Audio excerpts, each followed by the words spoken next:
Hi everyone, this is what happened to me when I got government housing part 56. So on the 23rd of the 3rd, 2017, I attended a GP about my medical condition to get results from some tests that I had. And they said that those tests were clear, but that I would have to have some scans done just to check because it was an ongoing problem, as if I didn't already have enough problems. Excuse me. And like I kept saying, I knew that I wasn't crazy, but I felt like I was going crazy because of all the responsibilities that I had been lumbered with. All the things that I enjoyed so much had now become a burden, and I hated getting up in the morning, let alone looking after myself, which was increasingly hard because I couldn't sleep. I was terribly sick, and I had this medical condition which was very scary. Later in the day, excuse me, I went to the laundrette to wash some clothes, and while I was there, I sent a text message to G, the person that I met with at the DHHS in Preston. And the message was thanking them for saying that they would no longer be involved with my family. And the strangest thing happened after that.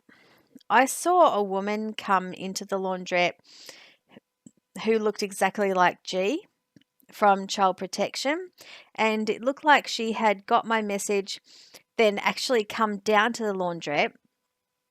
And I have no idea how she knew my location, but she didn't speak to me, and I didn't speak to her because I didn't know what to say. After I ignored her for a while, she left, so I was relieved. But I found that incident really creepy. And I have had that sort of thing a lot with public servants and, probably with some, members of the public as well, but mainly with public servants. And it's really hard for me to talk about, mainly because it sounds so ridiculous. And I don't feel comfortable talking about it, but it happens. It has happened to me on many occasions that I've dealt with a public servant in a professional situation, and then they just happen to turn up at some place that I go to, like, the local 7-Eleven or parks that I go to. And the worst part about it is that they seem to be offended when I don't want to talk to them. And I don't know how to deal with that.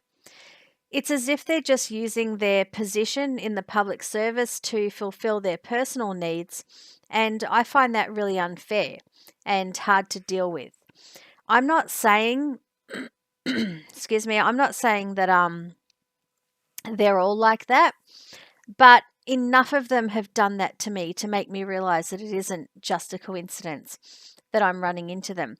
They appear to be stalking me in some way, but I don't know why. And more to the point, I don't know how they just happen to know my location. I can assume that they're using like a geolocation tracker on my phone, but because I'm dependent on my phone for other things, I can't get rid of it. But anyway, the other problem that I have with that sort of behavior is that I think it's a form of corruption. That is, the police or social workers or child protection workers who do that seem to be bribing people into being friendly with them in a way that is really creepy. Sometimes I get the impression that they think that they can just ignore the reality of why someone contacts them professionally and bypass everything that needs to be done regarding doing their job and just take advantage of the situation to fulfill their personal needs, which seem to be somewhere along the lines of pretending that the people that they are supposed to be working with are actually their friends.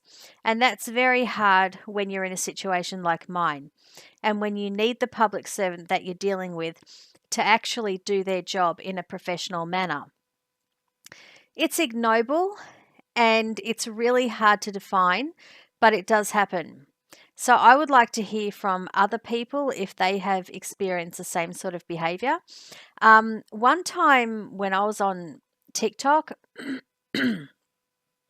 I did actually see this. Sorry, I've still I got this cold.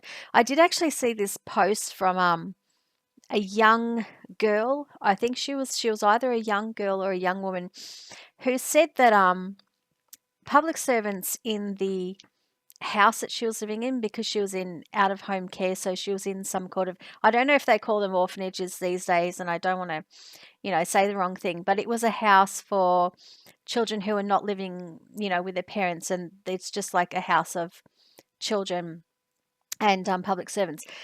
She had mentioned that a public servant who was from that house, which I think means they were living there, but I wouldn't know, had actually stalked her when she went on her daily activities, like when she went out, and she was using TikTok to tell people about that. And I thought that's interesting. I think that is related to what I've been talking about here.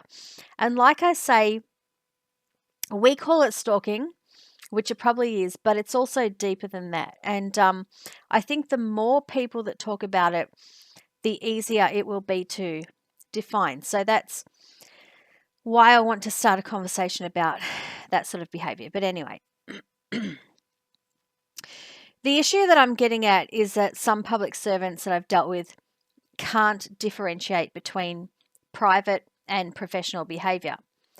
I could have taken that person's photo on that day. So that is G's photo when she came into the laundrette to stare at me, and included it in this video, but I didn't. And I've spent a lot of time running away from public servants who behave like that. And this is one of the reasons why I have made this series. I don't know what to do about that sort of behavior, and I'm sick of running away from friends and supporters because I'm scared that the person who is near me is actually one of these people who is actually stalking me.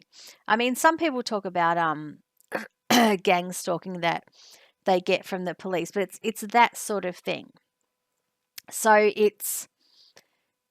there doesn't seem to be much in terms of studies on it, and like I said, it needs to be defined. I can't define it very well.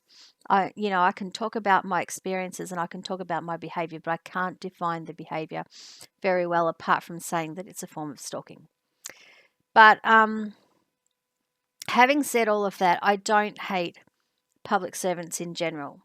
And I want to emphasize, as I always do, that when I criticize public servants, I'm criticizing the bad ones, not the good ones. Because Mike Baird was a public servant. And that's something that I remember and that I want to remind people of, because he is an example of the good that can be done by people working in the public service. Mike Baird was Premier of New South Wales in Australia, and when he was in office, he stopped dogs racing, among other things. Obviously, it wasn't the only thing he did, but he did stop dogs racing, which I respected because I thought that was the right thing to do. But Mike Baird said some admirable things too. I remember I was watching Q&A one night and Mike Baird was one of the panelists, and he mentioned that there were some elderly people in nursing homes who don't get a visit from a friend or a family member in over 2 years. This was a very sad fact, a true fact, and a fact which wasn't raised by anyone else. I don't remember anyone on Q&A in all the years that I've watched it raise that issue. I believe Mike Baird made those comments after leaving politics. However, he was a public servant, and I wanted to use him as an example of the good that can and probably does exist in the public service. I also wanted to say that I've mentioned a lot of complaints that I've made about public servants, but it's also true that I've given some public servants commendations. This series is about what happened to me and the injustice of what happened to me, so I'm telling you all about that so you get a good picture of how I got to the point where I am today. There is good and bad, and it's completely unjust that I have had to go through what happened to me. But I'll continue. So on the 23rd of the 3rd, 2017, I was talking to one of the tenants in the block, and they told me that Dee, the person that I mentioned before who was fighting with the respondent about the laundry, had actually moved out.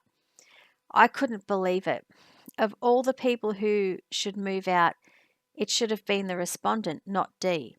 I wondered what happened to him. I hoped he was okay, but I know that moving is hard, and I just couldn't believe that he was gone. I kept thinking about the way he had been fighting with the respondent, and it made me so angry that Dee was the one who had moved out. The respondent seemed untouchable, like he could fight with anyone at the block and beat them, and they had to leave or shut up or stay inside all the time like I had to. It was so weird that he was gone, but everything that happened at the block was weird. And the way the tenants were dealt with was weird, and the things that were happening to me were weird. In some ways, I felt like I was thinking about it all the time. And in other ways, I felt like I was too scared to think about it because I didn't not want to know the truth about what was happening. On the 24th of the 3rd, 2017, I attended the Melbourne Magistrates Court for a hearing for the charge against me that the police at Northcote Police Station had charged me with. That was breaching the intervention order that the respondent had against me. They did that even though I had suffered so much over the past couple of years, and I don't believe that the respondent was ever charged with breaching the order that I had against him. So I was in court in the waiting area, excuse me, with all the other people until 2 p.m. And I had actually got to court at 9:30 a.m. in the morning, and at 2 p.m. I found out that the police had not responded to the court about my application to go on the diversion program. I applied for diversion because I thought it was the best way to get out of the charges that were against me and to get out of being at court, but I didn't really understand what it was, and I also didn't really understand why I was charged. Then after finding that out, I had to actually wait in court for my case to be heard, and that didn't happen until 3:30 p.m. And because I couldn't get home to pick up my daughter, I had to ring up my daughter's school and tell them to put her in after-school care, which is going to cost me money and put me in further financial hardship. But I had to do it. Later that evening, I was supposed to attend a sports night for my daughter's school, but I just couldn't because I was so emotionally exhausted from being in court all day. I also wanted to just get home and spend some normal time with my daughter and not be with people. This was one of many examples where I couldn't go to social events because of the respondent or because of all the work that I had to do, because of dealing with the respondent and the consequences of not having support and the consequences of the people in the justice system not doing their job. I felt bad about not going, but I felt safe at home, and I just wanted to keep my daughter with me at home so we could both be safe and rest because we had both been through so much.